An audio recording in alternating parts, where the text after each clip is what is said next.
মহাবলী, যিনি বালি নামেও পরিচিত, অসুরদের মধ্যে এক অনন্য রাজা ছিলেন। তিনি ছিলেন ভক্ত প্রহ্লাদের নাতি এবং বিরোচনের পুত্র।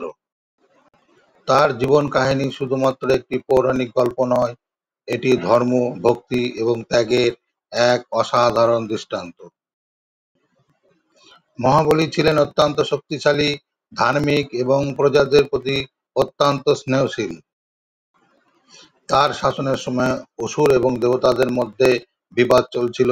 মহাবলী স্বর্গ, মর্ত্য এবং পাতাল এই তিন লোক জয় করে নিজের রাজত্ব স্থাপন করেছিলেন। দেবতাদের রাজা ইন্দ্রকে পরাজিত করার পর মহাবলী স্বর্গলোকে অধিকার লাভ করেন। দেবতারা তখন ভগবান বিষ্ণুর কাছে গিয়ে সাহায্যের জন্য প্রার্থনা করেন। ভগবান বিষ্ণু তখন বামনাবতার রূপে অবতীর্ণ হন, যা তার দশাবতারের মধ্যে অন্যতম। বামন একজন ছোট ব্রাহ্মণ বালক সেজে মহাবলীর কাছে আসেন। তখন মহাবলী এক বিরাট যজ্ঞ করছিলেন।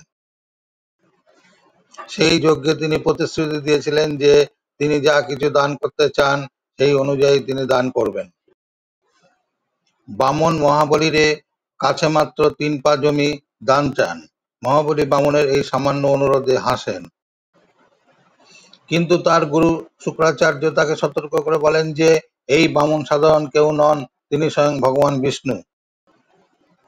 কিন্তু মহাবলী তার দেওয়া প্রতিশ্রুতি রক্ষা করতে চান। তার কাছে প্রতিশ্রুতি রক্ষা করা জীবনের সবচেয়ে বড় ছিল। তাই তিনি গুরুর কথা না শুনে বামনকে 3 পা জমি দান করতে রাজি হন।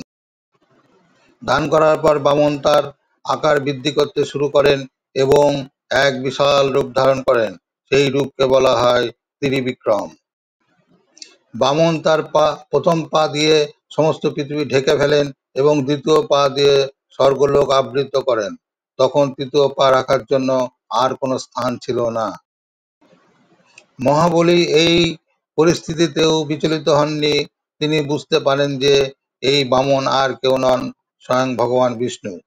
তিনি মাথা নত করে বললেন, প্রভু, তৃতীয় পা রাখার জন্য আমার কাছে আর কোনো স্থান নেই, কিন্তু আমি আমার প্রতিশ্রুতি রক্ষা করতে চাই। আপনি আপনার তৃতীয় পা আমার মাথার উপর রাখুন। বামন তার কথা শুনে অত্যন্ত সন্তুষ্ট হন। বামন তখন মহাবলীর মাথায় তৃতীয় পা রাখেন। এর ফলে মহাবলী পাতালে প্রবেশ করেন। তার এই অসাধারণ ত্যাগ এবং ভক্তির কারণে ভগবান বিষ্ণু তাকে পাতাল লোকের রাজা বানান এবং বর দেন যে তিনি প্রতি বছর তার প্রজাদের দেখতে পৃথিবীতে আসতে পারবেন। এই আগমনকে স্মরণ করে কেরালার ওনাম উৎসব পালিত হয়। মহাবলীর জীবন কাহিনী আমাদের শেখায় যে প্রতিশ্রুতি রক্ষা করা, দয়া এবং ভক্তির পথ থেকে বিচ্যুত না হওয়া কতটা গুরুত্বপূর্ণ। তার কাহিনী প্রমাণ করে যে ক্ষমতা এবং অহংকারের চেয়ে ধর্ম এবং ত্যাগ অনেক বড়।